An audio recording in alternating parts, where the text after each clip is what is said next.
आज ह्या ज्या शिव्या बाहेर पडतायत त्या काही एकट्या पडळकरला किंवा यांच्या माणसाला नाही पडत आहेत. आपल्या सगळ्यांच्या नावाने या ठिकाणी बोललं जातं की हे सगळे आमदार माजले म्हणून. जरा काही गांभीर्याने घ्या. ही प्रत्येक गोष्ट अशी पॉलिटिसाइज करून आपण महाराष्ट्रातल्या जनतेला काय सांगणार आहोत? त्यांच्यावर फौजदारी स्वरूपाची कारवाई देखील करण्यात येत आहे. श्री जितेंद्र आव्हाड व श्री गोपीचंद पडळकर विधानसभा सदस्य यांनी या अभ्यंगतांना विधान भवनात आणले. त्यांनी अभ्यंगतांच्या आक्षेपार्ह व विधिमंडळाची प्रतिमा व प्रतिष्ठा मलिन करणाऱ्या कृतीबद्दल सभागृहात खेद व्यक्त करावा व भविष्यात अशा घटनांची पुनरावृत्ती होणार नाही याची हमी घ्यावी, जेणेकरून सभागृहाची प्रतिष्ठा व प्रतिमा वृद्धिंगत होईल व भविष्यात अशा घटना घडणार नाहीत. भविष्यात विधानमंडळाची प्रतिष्ठा बाधित होईल असे वर्तन सभागृहात व सभागृहाबाहेर कोणतेही सदस्य करणार नाहीत अशी मी अपेक्षा बाळगतो. थांबा. गोपीचंद पडळकर जी आहेत का सभागृहात? सन्माननीय अध्यक्ष महोदय, आपण जी सूचना दिलेली आहे त्याचं तंतोतंत पालन करेन आणि काल जी घटना घडलेली आहे त्याच्याबद्दल मी खेद व्यक्त करतो, आपली दिलगिरी व्यक्त करतो. सर. अध्यक्ष महोदय, आपण बोलत असताना असं म्हणालात की नितीन देशमुख हे माझ्याबरोबर आलेले होते, तर सभागृहात येताना मी दररोज एकटाच येतो, माझ्याबरोबर मी कधीही कोणाला आणत नाही, माझ्या मागे फक्त माझा PA चालत असतो, त्याच्याशिवाय माझ्याबरोबर कोणीही नसतं, मी कधीही कोणाच्या पासवर सही करत नाही आणि कोणाला पासही इश्यू करत नाही. त्याच्यामुळे रेकॉर्डवर चुकीचं येऊ नये की नितीन देशमुख यांना मी घेऊन आलो होतो, आपल्या ताब्यात आहेत ते, त्यांना आपण विचारा ते कसे आले होते. त्यामुळे मी हे कृत्य करण्यास भाग पाडलं असं कुठेही महाराष्ट्रात समज होऊ नये म्हणून मी हे स्पष्टीकरण देतो आहे, चुकीचं रेकॉर्डवर येऊ नये. काल जेव्हा ही घटना घडली तेव्हा मी सभागृहातच नव्हतो, मी परिसरात पण नव्हतो. मी जेव्हा ही घटना घडली तेव्हा मरीन लाईन्समध्ये होतो. त्याच्यामुळे ह्या घटनेशी डायरेक्ट किंवा इनडायरेक्ट असा माझा कुठलाही संबंध नाही. मी ही घटना घडावी म्हणून कोणाला उद्युपित केलं का, तर तसंही केलं नाही. मी कोणाला खुणवलं का, तर तसंही केलं नाही.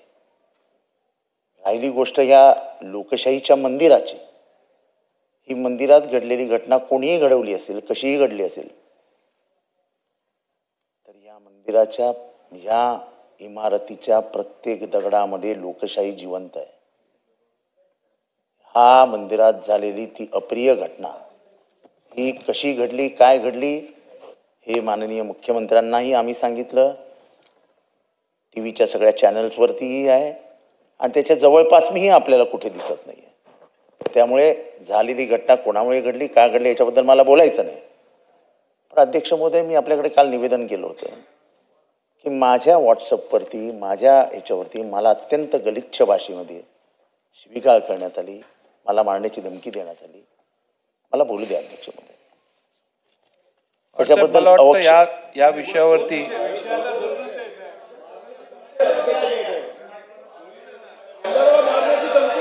तर अध्यक्ष महोदय, मला वाटतं या विषयाचं गांभीर्य या सभागृहातील सर्व सदस्यांनी घेणं आवश्यक आहे.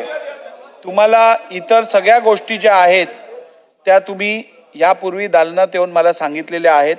त्या सगळ्या गोष्टींचा विचार करून ऐकून घ्या, सुरक्षा रक्षकांकडनं नाही, हे काय योग्य नाही.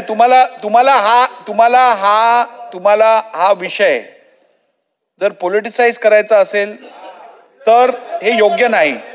मला वाटतं आपल्याला सभागृहाच्या भावने उल्लेख करायला बंदी करणं योग्य नाही.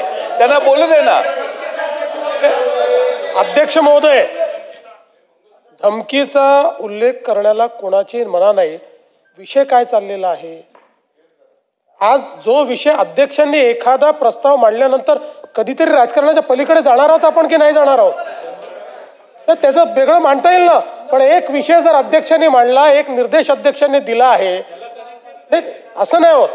जयंतराव कुठेतरी हे बघा जयंतराव, एका गोष्टीत आपण एक लक्षात ठेवा, फार सिनियर आहात आपणही हे लक्षात घेतलं, ही प्रतिष्ठा काही कोण्या व्यक्तीची नाही, इथे बसलेल्या प्रत्येकाची प्रतिष्ठा या ठिकाणी खराब झाली आहे. आज ह्या ज्या शिव्या बाहेर पडतायत त्या काही एकट्या पडळकरला किंवा यांच्या माणसाला नाही पडत आहेत. आपल्या सगळ्यांच्या नावाने या ठिकाणी बोललं जातं की हे सगळे आमदार माजले म्हणून. जरा काही गांभीर्याने घ्या. ही प्रत्येक गोष्ट अशी पॉलिटिसाइज करून आपण महाराष्ट्रातल्या जनतेला काय सांगणार आहोत जयंतराव? हे बरोबर नाहीये. अशा प्रकारे समर्थन करणं योग्य नाहीये. मला वाटतं जी घटना आपण जेव्हा बोललात आणि मुख्यमंत्री महोदय की नितीन देशमुख माझ्याबरोबर आला, त्याचं स्पष्टीकरण द्यायला मी उठलो की मी एकटाच आलो, तेव्हा झालेल्या गोष्टीबद्दल जी कोणी केली काय झाली ह्याच्याशी माझा काही संबंध नाही, पण जे झालं ते चुकीचं झालं आणि त्याच्याबद्दल मला वाईट वाटतंय. ठीक आहे, मी फक्त रेकॉर्डवरती एवढं आणू इच्छितो, या संदर्भात दोन्ही सन्मान्य सदस्यांनी सभागृहात दिलगिरी व्यक्त केलेली आहे. आपल्याबरोबर जे अभ्यंगत इकडे येतात त्यांची संपूर्ण जबाबदारी आपली आहे, मी यापूर्वी सांगितलेलं आहे. आणि बसून घ्या. आणि या संदर्भात कोण कोणाबरोबर आलं हे काय मी ठरवलेलं नाही आहे. सुरक्षा रक्षकांकडनं जे इकडे जबाबदार लोक असतात त्यांच्याकडनं मी एक पूर्ण दिवस घेऊन, मी कालच या विषयावर बोलू शकलो असतो, त्यांनी चौकशी केली. जो व्यक्ती ताब्यात घेतलेला त्यांनी स्वतःनी कबुली दिलेली आहे की मी आमदारांसोबत आत आलो. त्यामुळे त्या बेसिस तुम्ही आमदार बोलतात ते सत्य आहे, ह्याच्याबद्दल दुमत नाही. परंतु मी जे विधान इकडे केलेलं आहे ते चौकशी केल्यानंतर केलेलं आहे. या संदर्भात आपण जी माहिती दिली आहे ती माहिती लक्षात घेऊन अधिक चौकशी करून मी योग्य निर्णय घेईन. चला पुढे जाऊया आता.